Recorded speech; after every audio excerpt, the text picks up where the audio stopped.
Welcome back to the third and final episode in our tech series. Today, we are going to be talking about the impact that gender can have on tech use. And as a mom to a girl and two boys, as well as someone who's worked with, again, as I've mentioned, over 1,000 middle schoolers, I have seen this research really play out. I know that this is kind of a stereotypical view on how gender can impact tech use, but I think that it's definitely starting a conversation and worth considering. I'm going to be sharing a lot of the information from the anxious generation to kind of back up what I'll be sharing that I have seen play out in the schools. All right, so here we go. So starting with our girls, what we see with girls is that what the research shows, if you've followed with Rocks, Ruling Our Experiences at all, they have done the largest study of girls called the Girls Index. And what they routinely show is that really around fifth grade, we start to see this decrease in our girls' confidence, and it doesn't really rise back up again until early adulthood. So we know that our girls, as they are entering adolescence, their confidence is really declining. And we also are seeing that there's been an increase of girls on social media, with many of them reporting that they are on their phones for over 10 hours a day. So this isn't just I think this is a problem.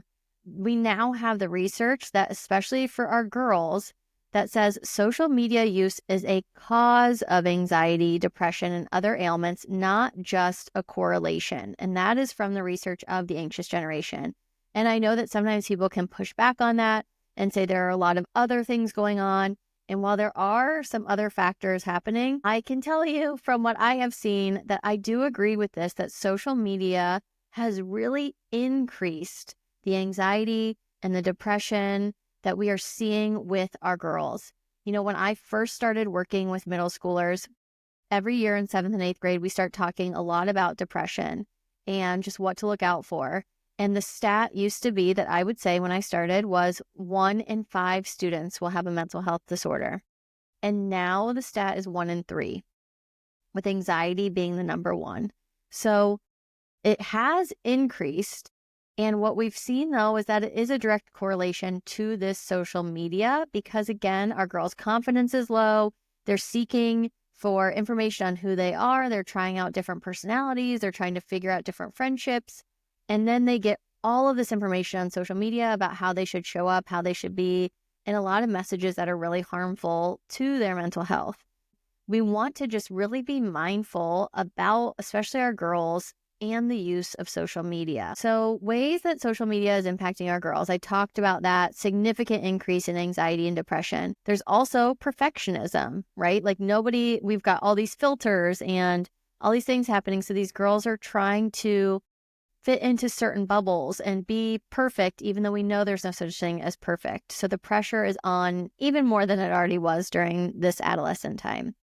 Relational aggression. This was a lot of what I was helping girls navigate, was having hard conversations. It's so much easier to say cruel things to somebody through a text or on social media than in person, right? And so this was happening every single day where I was helping, especially the girls, figure out how to connect with one another and conflict resolution in a healthier way. We also have nude photos, harassment, and predation. So we know that a lot of young girls, like if you look at accounts of young girls, a lot of times it's older males who are following them. Now, a hard thing here is that when we look at the stats of when girls or people are harassed or abused in any way, it is overwhelmingly by someone you know. But when we do have social media, we're opening up all these other eyes to us. So you will have more of an increase in asking for sexual photos or for that harassment. And it starts at a very early age, especially if we aren't having privacy settings set up.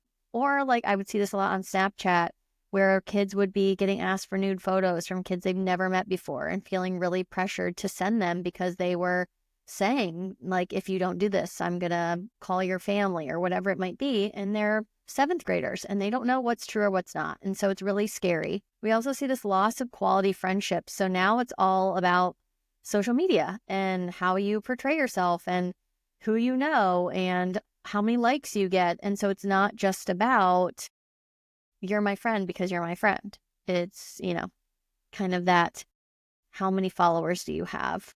And also there's just so much drama that happens on social media, whether it is we just had a party and I'm going to tag everybody who was there, and I'm actually going to tag the people who weren't there so you can see the photo and know you were left out, right? Like there's so much nuanced stuff that happens with social media that is just so hard for our girls in elementary and in middle school.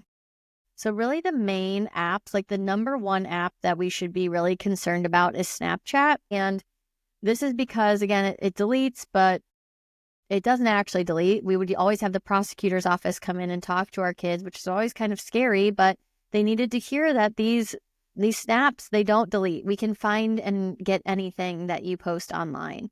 But because of this like deleting effect, it just allows for a lot of horrible conversations or pictures to take place. And so really just being mindful of Snapchat. The second one is TikTok. Again, kids are being fed, like there's been a lot of research where they will start an account and act as a 12-year-old, and within minutes, you're just fed with eating disorders, mental health concerns, and self-harm. So we really want to protect our kids about what they're seeing because they don't need to know all of this information at that young and impressionable age.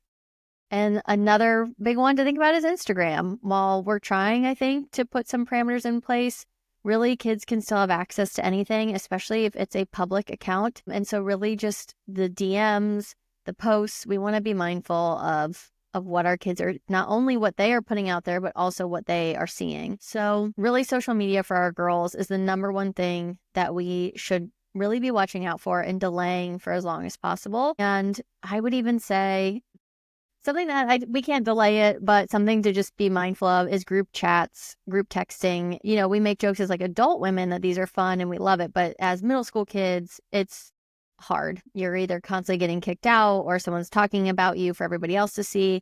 So there's a lot of stuff that can happen in group text. So just something to be mindful of. Like we can't take away everything, but just being mindful of those conversations. But what we know is that our boys are a different story. And something that I am really wanting to share more about here soon is our boys, because I do really worry that the research shows it, but they really are struggling. And I think for our girls, we have a lot of supports that we're putting in place while there's still a lot of progress that we need to make. For our boys, I think they're a little lost right now. And for boys, what we see is that it's a different story. And what they say from Anxious Generation is, I can't point to one single technology as the primary cause of their distress. But what we know is that they've been on this like significant decline in terms of their mental health. And the main three areas that we see impacting boys are video games. And by video games, I want us to think about back in that first episode when I talked about smaller the screen, the bigger the concern. So with video games, the ones that we want to be more concerned about are the ones that we're connecting with people who we don't know. We're sharing information, right? Like there's a big difference in playing Mario Kart with your sibling where you're not talking to anybody, and then being on Minecraft where you're connecting with thousands of people. And I have had it where many boy students of mine have shared private information, have received really inappropriate text messages from people that they've met on video games. A lot of people acting as though they're an 11-year-old when they're really an adult. So we really just want to be mindful of the video games that they are experiencing and playing. The next one is pornography. So I remember years ago hearing that basically the second you give your kid a phone, just know that they will probably see porn. And we're seeing that boys are really retreating a lot more because they're watching more porn. So they're not really wanting to engage with people in terms of dating. They're also getting a really false sense of what romance and relationships can look like. So again, just whether that's we make sure things aren't in the bedroom, so we're trying to eliminate some of that, but that's another area that's really having a big negative impact on our boys. And the last thing that kind of combines some of this is that we're seeing a lot of less real play. So our boys really aren't nearly as active. They aren't getting out and taking risks. Like they've seen a huge decrease in the amount of like arms that have been broken and things like that, which is, not a bad thing. But it's also what we're seeing is so many kids are just at home gaming all day. They're not getting out and talking to people and, again, being creative and having that physical outlet. And so it's finding that balance. But these things together, like the amount of the video games or the porn and the less real play with people, are really impacting our boys' mental health. We have so many more boys now who are having that failure to launch. So they're not leaving the home. They're not really going to college nearly as much.